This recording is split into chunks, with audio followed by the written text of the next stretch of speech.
예, 국회 교섭단체 대표연설 마지막 날, 바른미래당 오신환 대표가 지금 이 시각에도 연설을 하고 있는데요. 문재인 정부의 경제정책을 비판하면서 경제정책의 대전환을 촉구했습니다. 3당 교섭단체 대표 연설에 대한 평가가 극명하게 엇갈리고 있습니다. 네, 일본 정부가 우리 정부의 강제징용 배상 판정에 반발해서 반도체 소재 수출 규제에 나선 것과 관련해서 청와대가 침묵을 깨고 적극 대응 방침을 밝혔습니다. 이 관련 내용 포함한 주요 전국 현안들 최창렬 용인대 통일대학원장, 김형준 명지대 교수와 함께 자세히 짚어보겠습니다. 어서 오세요. 안녕하십니까. 어서 오십시오. 예. 자, 오늘 국회 교섭단체 대표 연설 마지막 날입니다. 바른미래당 오신환 원내대표가 지금 이 시각에도 연설을 하고 있는데 국회 화면 저희들이 바로 볼 수 있을 것 같습니다. 이제 오늘 내용 저희가 부분을 저희 시청자분들을 위해서 좀 보여드렸어요. 첫 대목이 왜 정치를 하는지 말해봐달라고 동료 의원들의 강하게 질문을 던지는 게 저의 눈길을 끌었고요. 이후에 여야 협치를 강조하면서 경제 관련해서 이야기를 상당히 많이 했거든요. 일단 뭐 아직 완료된 상황은 아닙니다만은 전반적으로 어떻게 들으셨는지요? 오늘 오신환 원내대표 얘기는 주로 경제에 대한 얘기가 많았던 것 같아요. 아직 뭐 끝나진 않았는데 그리고 문제는 경제인데 이걸 정치가 못 풀고 있다. 그러니까 경제가 문제인데 해법은 정치다 이런 얘기죠. 그러니까 정치가 역할을 못 하고 있다라는 것에 많이 초점을 맞추는 것 같아요. 그리고 수출 얘기도 하고 있고 또 이제 국회 파행에 대해서 이제 그 반성했던 거 이런 것들은 그 어제 나경원 원내대표와 사뭇 달랐던 모습 같습니다. 그러니까 뭐 여야를 떠나서 일단 정치가 제 역할을 하고 있지 못하다 이런 반성이 좀 눈에 띕니다. 일단 초안에는요. 정부는 이제 자신의 정책을 일관성 있게 추진하고 싶어 하는 욕구는 있습니다. 그러니까 새 정부가 들어와서 자신이 철학이 담긴 정책을 펼치는 것을 해서는 안 된다는 건 있을 수가 없죠. 그러니까 소득주도 성장이라든지 여러 가지 정책에 대해서 한 2년 동안 집행을 했어요. 근데 문제는 뭐냐면 그 정책이 효과를 가져오느냐라는 걸 가지고 이제 우리가 평가를 해야 되거든요. 그러니까 민주주의 국가에서는 완벽하지 않거든요. 잘못한 것이 있을 때는 빨리 수정할 수 있는 용기가 필요한데 정부는 지금까지 일관성 있게 좀 시간만 기다리면 경제 효과가 나타날 것이다라는 얘기를 수없이 많이 했지만 그게 잘 체감이 안 되니까 당연히 이제 야당에서는 그런 문제에 대해서 비판을 하고 빨리 정책을 전환시켜라. 그중에서도 이제 경제 문제에다 집중을 한 것 같습니다. 예. 뭐 말씀해 주신 것처럼 경제 분야가 굉장히 좀 많았습니다. 그중에서도 좀 이야기를 몇 가지 해볼 부분이 바른미래당과 저는 경제가 성공으로 가고 있다라는 문재인 대통령의 안이한 경제 인식에 결코 동의할 수 없습니다라고 이야기를 하면서 소득 주도 성장론을 콕 집어서 이제 언급을 했어요. 이런 부분에 있어서 그리고 뒤에 가면서는 또 바른미래당 자체적인 좀 대안도 좀 많이 제시를 했거든요. 경제 관련된 부분에 있어서 대안을 좀 보시기에 좀 실제적으로 좀 어떻게 평가를 하시는지 좀 궁금합니다. 경제에 대한 일단 그 생각이 지금 민주당과 다른 야당들 간에 굉장히 간극이 심한 것 같아요. 민주평화당이나 정의당하고 좀 다르긴 한데 한국당이나 바른미래당의 경우는 현재 이제 정부가 추진하고 있는 정부가 어쨌든 지금 지향하고 있는 이 소득주도 성장 여기에 대해서는 이제 이걸 폐기하라라는 입장이에요 분명하게. 그리고 특히 소득주도 성장의 주요 정책 중에 하나인 그 최저임금 인상 문제. 이 문제를 왜 이렇게 주도적으로 하지 않느냐 이 얘기입니다. 지금 최저임금을 결정하는 이제 그 논의 구조가 진행되고 있긴 있습니다만, 근데 어쨌든 문재인 정부가 추진하는 거는 내세우고 있는 거는 포용적 성장이거든요. 아무튼 이 우리 사회의 어떤 격차 문제를 해소하기 위해서는 포용 성장, 소득 주도 성장은 폐기할 수 없다라는 입장인데, 그러나 분명한 것은 또 경제 지표가 안 좋고. 경제 침체가 오래 계속되고 있다는 건 뭐 다 인정하고 있는 거 아니겠어요? 정부도 인정하고 있는 거고. 정부에서도 이제 그 최저임금 더 이상 인상하지 않겠다는 입장인데 왜 완전하게 동결이라는 발표 안 하냐고 또 이제 바른미래당이나 한국당이 얘기하고 있는 상황이라서 이거는 어느 정도 접점을 좀 찾아가야 되는데 일단은 이 불평등을 완화하기 위해서는 그 저소득층의 이 임금을 생각하지 않을 수 없다는 입장인데 어쨌든 그러나 또 자영업자라든지 중소기업 이런 분들은 또 바로 이 소득주도 성장, 최저임금 인상 문제 때문에 어렵다는 건데요. 항상 지적하는 게 최저임금 인상이 과연 현재 경제 침체의 주범이냐 이 논쟁은 아직 결론이 안 난 것 같아요. 보는 관점에 따라서 아주 다르단 말이죠. 그러나 당장 어쨌든 뭐 가시로 나타나고 있는 게 경제 지표의 악화고 또 수출 전망도 지금 정부가 스스로 내렸어요 지금. 이런 걸 고려해 볼 때 정부가 대단히 난처한 것 같아요. 그렇다고 제가 봐도 문재인 정권이 소득주도 성장을 명시적으로 폐기하기는 현실적으로 어려울 것 같아요. 예. 물론 뭐 그걸 폐기한 게 용기라고 이제 표현하는 사람도 있습니다만 예. 정권 입장에서 볼 때는 포용적 성장을 내세우고 있는데 이걸 명시적으로 폐기한다 이건 쉽지 않은 문제이고 그러나 현실은 그렇지 않고 이런 데서 굉장히 어려움이 있다라고 일단 뭐 말씀을 드립니다. 그 3당 원내대표 교섭단체 대표연설을 모두 이제 마무리하게 됐는데요. 예전에 김 교수께서 말씀하셨나요? 원내대표 교섭단체 연설이 과연 필요한지 여부에 대해서 좀 이야기가 많이 나온 것 같은데 글쎄요. 정부에게 또 야당 상대당에게 할 이야기도 많을 것 같고 그렇습니다. 그럼에도 불구하고 논란이 된 부분이 있기 때문에 자꾸 그런 얘기 나오는데 이번에는 어떻게 좀 전반적으로 보셨습니까? 실질적으로 3당 보면은 원내대표 뭐 교섭단체 연설. 대통령 중심제 국가에서요 대정부 질문 같은 내각제적 요소가 활발하게 움직이는 나라는 대한민국밖에 없습니다. 그러니까 지금 원내대표들이 얘기하는 중요한 문제는 실은 상임위 차원에서 집중적으로 논의가 돼야 될 부분들이 있는 거거든요. 원내대표 연설하고 나서 또 쉬어요 하루 종일. 예. 아니 우리 연합뉴스 TV도 매 좀 하다가 뭐 전반하고 후반 안 하잖아요. 하루 종일 일을 하잖아요. 그럼 빨리 뭐 예를 들어서 오후에는 상임위를 한동안 한다 해야지 3일간을 또 나중에 또 내일은 또 비원내 교섭단체 연설을 하거든요. 아니 84일 만에 예를 들어 본회의를 개최하고 나서 그 수많은 법안이 쌓였다고 하면은 아니 하루에 다 하면 되잖아요. 1분 1초가 아깝죠. 그러면 그 다음에 모여서 빨리 민생 현안이라든지 경제 문제를 현안해야지 저런 식으로 하루에 하나씩 원내 교섭단체 대표 연설을 한다는 것에 대해서는 저는 정말 동의하기 힘들다라는 부분들이 있고요. 예. 야당이 예를 들어서 뭐 정부를 비판하는 거는 뭐 당연한 거라고 볼 수도 있긴 있지만 중요한 것은 대안 제시보다는 그것이 어떠한 정책적 효과를 가져올 수 있느냐. 그러니까 정부가 추구할 수 있는 건 딱 하나예요. 소주적 성장, 혁신 성장, 그리고 공정경제 이 세 가지를 같이 함께 얘기했다면 전반부의 소득적 성장이 효과를 내지 못했다면 빨리 그다음에 혁신 성장을 최우선 과제로 넣어서 이것을 나름대로 부족한 것을 채우는 걸 가져가 줘야지 여전히 혁신 성장을 최우선으로 놓고 나머지를 부수적으로 놓는다고 한다면 이 문제가 해결되지 않는다라는 부분들이 있고요. 이제 빨리 국회가 저런 식으로 허송세월하지 말고 또 아마도 이제 전부 다 청문회 가지고만 또 얘기를 할 겁니다. 그럼 도대체 민생은 언제 챙길 것인지에 대해서 좀 답답한 마음을 좀 드립니다. 예. 교수님께서도 좀 한 말씀 저도 이 해주시죠. 교섭단체 대표 연설은 조금 이제 방식이라든지 형태라든지 좀 바꿀 필요가 있어요. 아니 그날 다 하면 되잖아요. 왜 그 한 시간도 별로 안 걸리잖아요. 근데 난 국회 의사 일정을 왜 그렇게 짜는지 모르겠어요. 저는 김 교수님 말씀에 적극 동의하는데 네. 대표 연설을 통해서 그 당의 확실한 지향을 얘기를 하고 또 야당이니까 당연히 정부 정책에 대한 비판도 하는 거 맞아요. 그리고 또 하나 이제 정치적 공방이 있는 거니까 어느 정도 이제 좀 일상적인 관점에서 볼 때 좀 과도하다라는 얘기도 감내할 수 있을 것 같긴 한데 되게 이제 원내대표 아니 교섭단체 대표 연설하고 난 다음에 굉장히 이 정쟁이 좀 이렇게 올라간 경향들이 좀 있잖아요.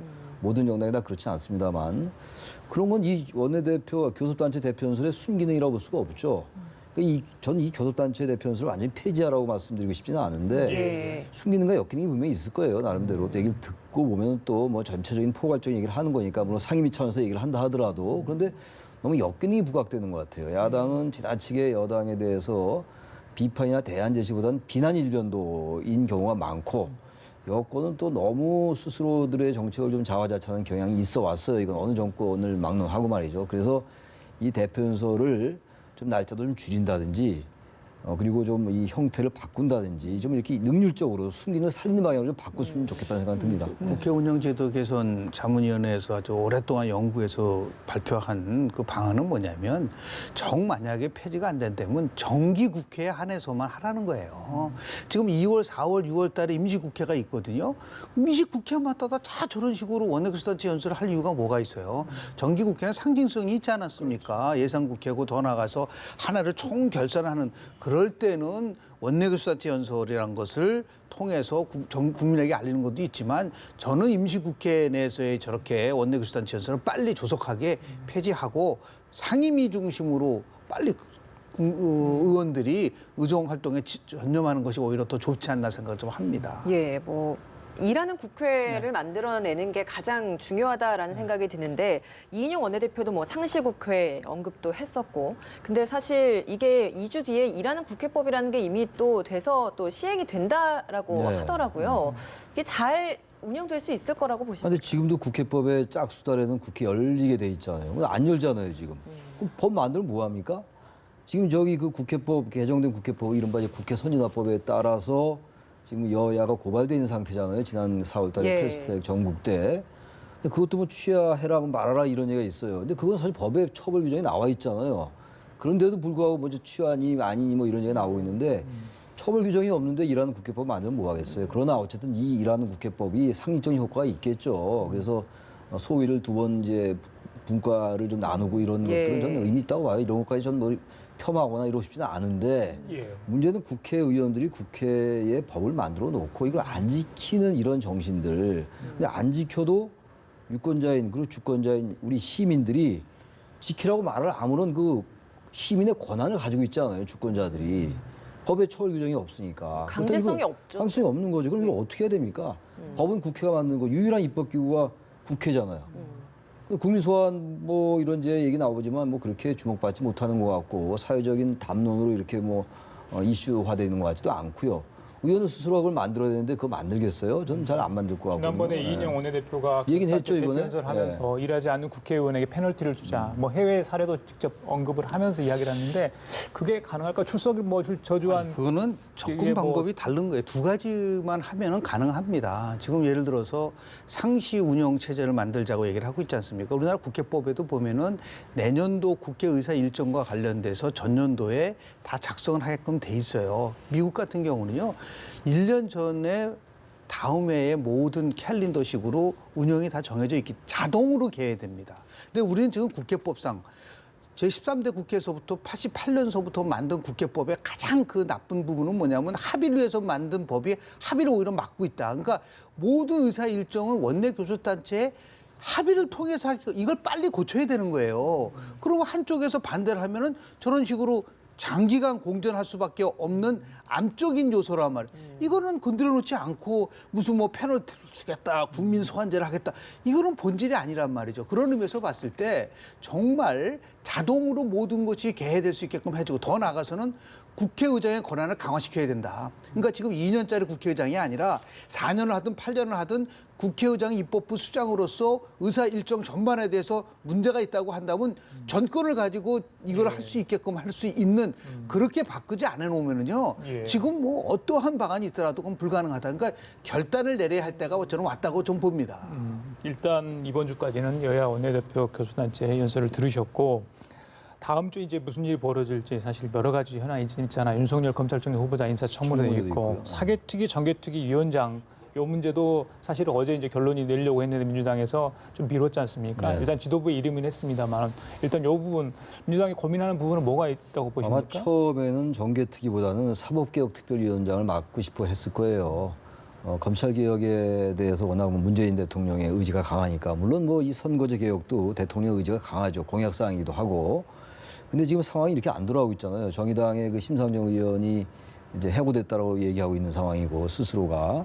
그러니까 아마 정개특위위원장을 맡으려 할 겁니다. 아마 그 내부에서도 뭐 그런 정개특위위원장을 맡겠다라는 논의가 있다고 이미 보도도 되고 있는 거잖아요.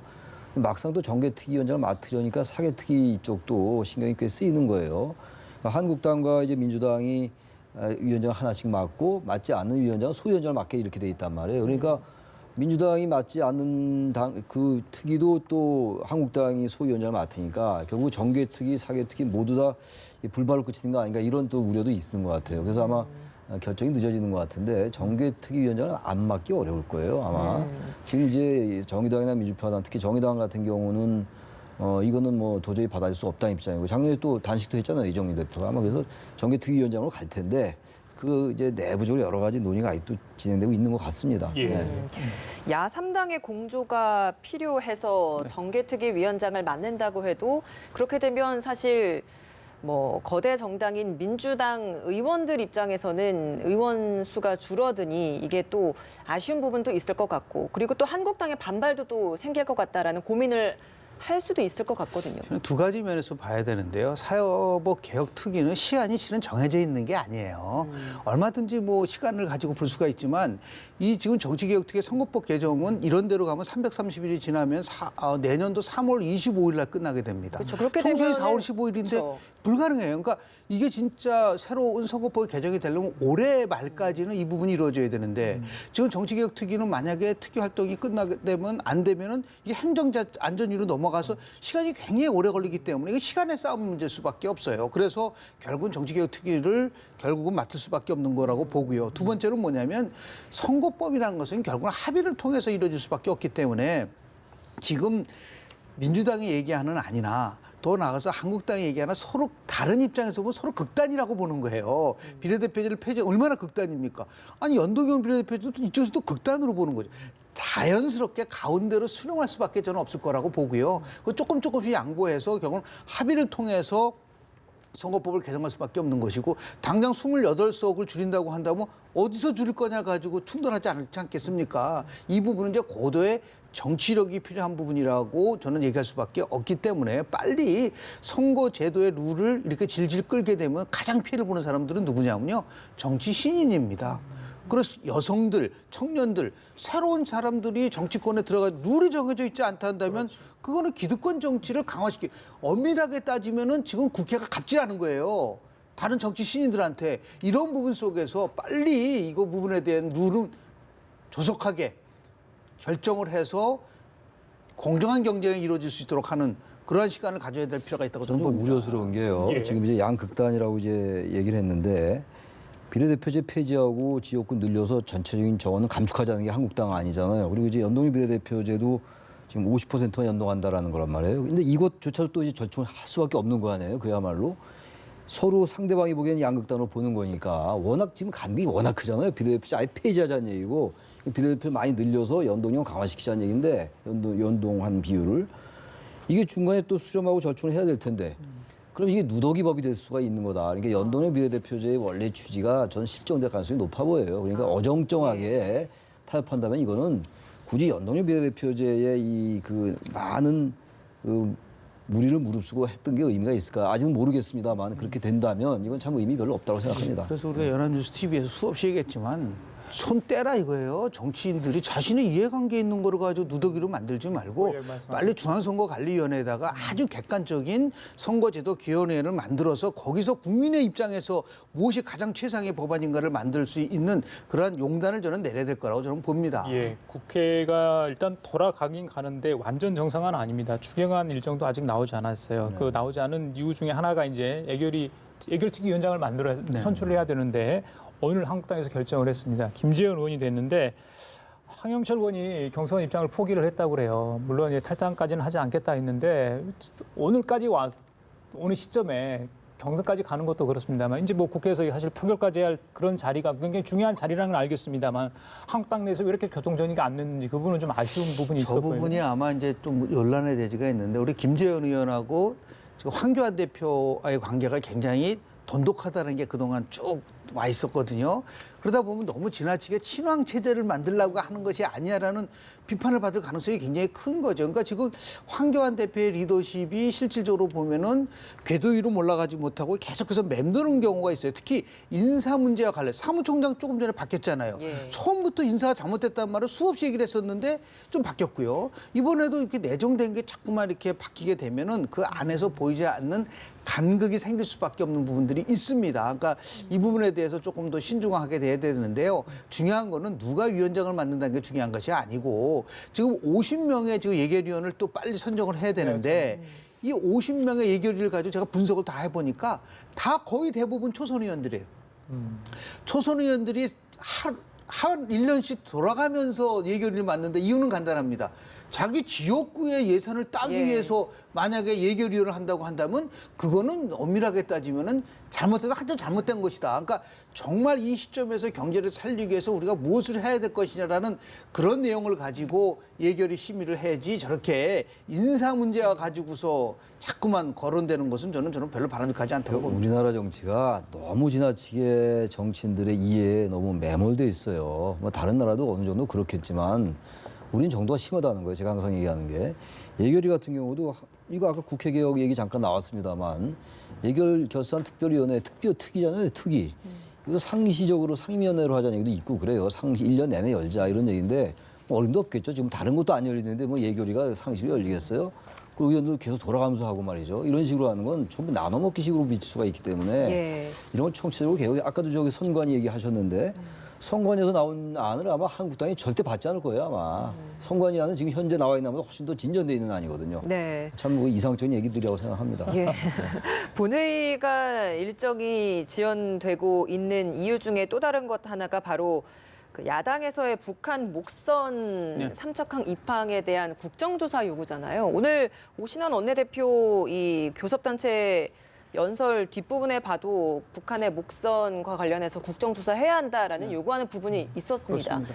이런 부분은 좀 어떻게 바라보고 계신지 궁금합니다. 저는 뭐 국회에서 활발하게 그 작동될 수 있는 거는 현안이 생기면 그때그때 빨리 즉시적으로 문제에 대해서 국회에서 토론하는 거예요. 저는 정부가 조금 실수하고 있는 것 같아요. 이 부분에 대해서 자꾸만 이걸 뭔가를 좀 이렇게 감추려고 하는 게 아니냐라는 의혹이 생기는 거죠. 두 가지만 얘기를 하겠습니다. 하나는 뭐냐면 아니 조사는 벼랑과 국방합동위원회에서 하고 발표는 국무총리실에서 한다. 이게 도대체 무슨 얘기냐. 두 번째는 뭐냐면 아니 청와대는 별로 관련이 없는 것처럼 얘기를 하잖아요. 그런데 벼랑간 안보실 1차장은 엄중 경고, 왜 엄중 경고를 해야 되는지에 대한 얘기가 없잖아요. 이런 거라든지 삼척항 인근이라는 거를 그럼 어디서 처음 나왔냐에 대한 건 얘기가 없어요. 이런 것에 대해서 만약에 명확하게 발표를 했다고 한다면 국정조사가 필요 없지만 누가 봐더라도 이건 조금 아직까지 의혹이 안 풀린다고 한다면 그 부분에 대해서는 선제적으로 이거는 풀어나가야 돼요. 자꾸만 이러다니까 어떤 공격을 받냐면 너무 지나치게 북한의 눈치만 보는 게 아니냐. 이거는 결코 바람직한 건 아니라고 봅니다. 그걸 상임위 차원에서 먼저 조사를 하고 나서 그 후에 또 국정조사를 해야 한다, 필요하면 이게 또 여당의 주장이잖아요. 그거는 이제 그동안에 현재 여당이 야당했을 때와는 전혀 다른 말이에요. 아니 원로비 가지고도 국정조사 하지 않습니까? 그러니까 이런 부분에 대해서 너무 지나치게 아직 수동적이고 자꾸만 이거를 감추려고 하는 모습을 보이면 오히려 국민들한테 엄청나게 공격을 받을 요소가 있기 때문에 잘못된 부분이 있으면 뭐 지적을 해서 우리가 안보를 강화하자는 거잖아. 이게 어떠한 정부를 비판하려고 하는 것이 아니라 경계가 지금 무너졌다고 한다면 청문회의 국정조사의 목적은 정부를 비판하는 것이 아니에요. 대안을 만드는 거라는 거를 미국 청문회의 교훈이라는 걸 말씀을 좀 드립니다. 원로비 청문회가 그야말로 아무것도 밝혀진 게 없잖아요. 그러니까 청문회나 이 국정조사도요 무조건 한다고 능사가 아닌 거예요. 이게 바로 원로비 청문회 가지고 오히려 반증하고 있는 거기 때문에 저는 뭐 국정조사를 반대할 생각은 없는데 국정조사하는데 시간이 또 많이 걸려요. 증인 채택한다고 또 합의를 하느냐 아니냐 가지고 또 계속 여야가 쟁투할 거고 범인을 가지고 그럴 거고. 그러니 차라리 국방위에서 지금 어제도 서청원 의원이 아주 질타를 굉장히 강하게 하더라고요. 국방부 장관에게. 국방위에서 조사를 한 다음에 그 다음에 안 되면 정 안 되면 진짜 뭐 시간이 걸리더라도 국정조사를 하는 건데 일단 국방위가 열리고 있으니까 국방위에서 최선을 다하고 조사해야 되는데 단지 아까 저도 그렇게 생각해요. 문재인 대통령이 그 국가안보실 1차장에게 엄중 경고했잖아요. 그건 경고한 이유를 밝힐 필요가 있어요. 국민들이 왜 경고했는지. 그리고 청와대에 질책을 했다. 다른 관계자들에게도 그럼 질책을 받은 이유가 있을 거 아닙니까? 단순하게 직책상에 쭉 여러 가지 올라가서 청와대의 안보를 담당하는 부서라서 질책한 건 아닌 것 같단 말이에요. 예. 그리고 어쨌든 해상 해안 경계가 잘못됐다라는 건 인정한 거니까 그런 건 잘한 것 같아요. 그러나 분명한 것은 제가 말씀드린 아까 우리 김 교수님 말씀하셨습니다만 그 부분에 대해서 국민들이 좀 궁금하게 생각하는 게 있는 거예요. 왜 질책했을까? 왜 그 엄중 경고했을까? 이걸 밝힐 필요가 있어요. 그러다 보니까 자꾸 여러 가지를 밝혔음에도 불구하고 이게 자꾸만 축소 은폐가 있는 거 아니냐라고 제1야당을 중심으로 비판하는 거거든요. 그러니까 이런 것도 분명하게 얘기해 줄 필요가 있어요. 그런 다음에 국정조사는 좀 이제 나중에 하자 이렇게 얘기를 해야지 그게 안 밝혀지면서 무조건 이제 국정조사는 하지 말자라고 하면은 명분이 좀 떨어질 수 예. 있죠. 최 교수님, 그 야당이 주장하는 국정조사 요구 있고요. 네. 또 정경국 국방장관, 정우영 청와대 안보실장의 교체에도 같이 주장하고 있는데 이 북미 대화가 다시 새로운 네. 국면을 맞지 않습니까? 이후에 인사를 할지 아니면 이번에 7월 중순 개각설이 나오고 있는데 그 무렵에 같이 해야 되는 게 맞는 건지 우리 최 교수님 생각은 어떠신가요? 근데 이런 부분은요, 이거 글쎄요, 제가 뭐 군에 장성 제대를 안 해가지고 모르겠는데 제가 여기저기 또 군에다 전화를 걸어보니까 이건 국방부 장관이 옷 벗을 일은 아니라고 그러더라고요. 이 자체만 가지고는. 그리고 이거 이제 뭐 여러 경고 조치도 취하고 또 징계 23사단장하고 제1 함대 사령관은 이제 징계위원회 회부했어요. 그리고 이제 8군단장은 보직해임했고 이거를 그나 국방장관과 누가 아마 옷을 벗으리는 건 아닌 것 같아서 물론 다른 사안과 관련해 가지고 이제 외교 국방 라인을 교체한다라고 하면 그건 별개 차원인데 이번 사안을 가지고 국방부 장관이 옷을 벗는다. 전 이건 맞지 않다고 생각합니다. 합참원장도 마찬가지고. 한 말씀 박근혜 해주시죠. 정부 때 되게 무슨 일이 있었잖아요. 5.16이 구태타냐 아니냐 물어보면 장관들이 대답을 못했어요. 그건 책에 나와 있으면 뭐 이렇게 했잖아요. 저는 어떻게 국방위에서 정경도 저 장관이 6.25 남침과 관련돼서 7초간 대답을 못하는 거 보고 진짜 깜짝 놀랐어요. 아니 어떻게 저렇게 국방부 장관이 저렇게 태도를 보일 수 있을 것인가. 그런 의미에서 봤을 때 물론 경질사항은 아니다 하더라도 이러한 나름대로의 역사적 인식에 대해서는 명쾌하게 해야 된다라는 말씀을 좀 드리고 싶습니다. 알겠습니다. 지금까지 최창렬 용인대 홍일대학원장, 김형준 명지대 교수였습니다. 말씀 잘 들었습니다. 고맙습니다. 감사합니다.